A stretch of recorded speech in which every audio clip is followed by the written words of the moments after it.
الله أكبر لا إله إلا الله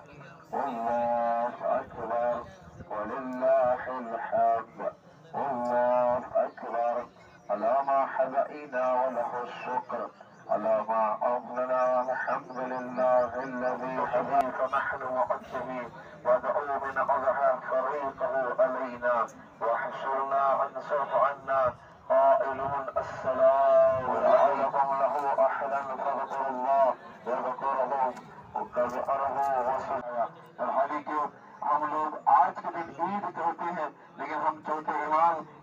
زین العابدین علیہ السلام کی دعا کو پڑھتے ہیں تو امام رمضان کے متعلق بیان کرتے ہیں السلام علیک یا شہر اللہ السلام علیک یا ایاز اولیاء اللہ. ہو سکتا ہے کہ ماہ مبارک رمضان دوسروں کے لیے مشقت ہو، زحمتوں کا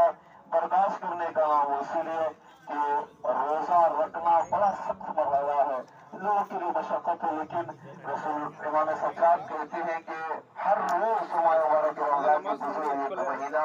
یہ ہر روز اولیاء الہی کے درمیان اولیاء الہی کے لیے عید کا دن تھا، عید کا دن تھا. اور پھر اس کے بعد کیوں؟ اسی لیے کہ اولیاء الہی نئے سال جو ہمارے کیلنڈر میں کیا جاتا ہے اس کو پہلا سال نہیں مانتے، بلکہ اولیاء الہی جن کے پاس معرفت ہوتی ہے وہ ماہ مبارک رمضان کو اول سال کا پہلا مہینہ قرار دیتے ہیں. کیوں؟ اسی لیے کہ اس مہینے میں اپنے نفس کا محاسبہ کرتے ہیں کہ پچھلے سال ہم نے اس ماہ مبارک رمضان کو درک کیا تھا، اب درک کر رہے ہیں تو ہم نے کیا تبدیلی کیا چینجز آئی ہیں. اس لیے کہ ماہ مبارک رمضان ایک مشق کا راستہ ہے، یہاں پر تمرین کروائی گئی، آپ کو پریکٹس کروایا گیا ہے کہ بھوک کو کیسے برداشت کرنا ہے، کس طرح روزے کی حالت میں گناہوں سے بچنا ہے، تو تمہیں تمرین کروائی گئی. ایک مہینہ تمہیں اچھی طریقے سے پریکٹس کروایا گیا ہے تاکہ تم ماہ مبارک رمضان سے باہر نکلو تو رمضان کی خوشبو تو پورے سال تمہارے جسموں میں، تمہارے اخلاق میں، تمہارے کرداروں میں دکھائی دینا چاہیے. یہ عید کا دن در حقیقت امتحان ہے، آج امتحان لیا جا رہا ہے. ایک مہینہ ہم نے آپ کو تمرین کروائی، اب اس کا ٹیسٹ لیا جا رہا ہے کہ آج کے دن کتنے لوگ گناہوں میں مبتلا ہوتے ہیں، کتنے لوگ گناہوں کو چھوڑ چکے ہیں. اور پھر افسوس کے ساتھ کہ کچھ لوگ عید کے بعد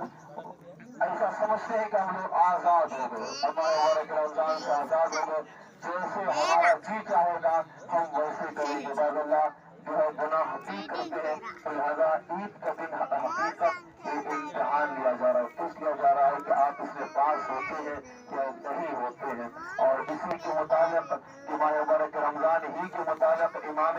سجاد علیہ السلام فرماتے ہیں قد رقب القلوبنا. ماہ مبارک رمضان کو ودا کرنے کے وقت کہتے ہیں کہ اے ماہ مبارک رمضان اس کی وجہ سے ہمارے دل نرم ہو چکے ہیں،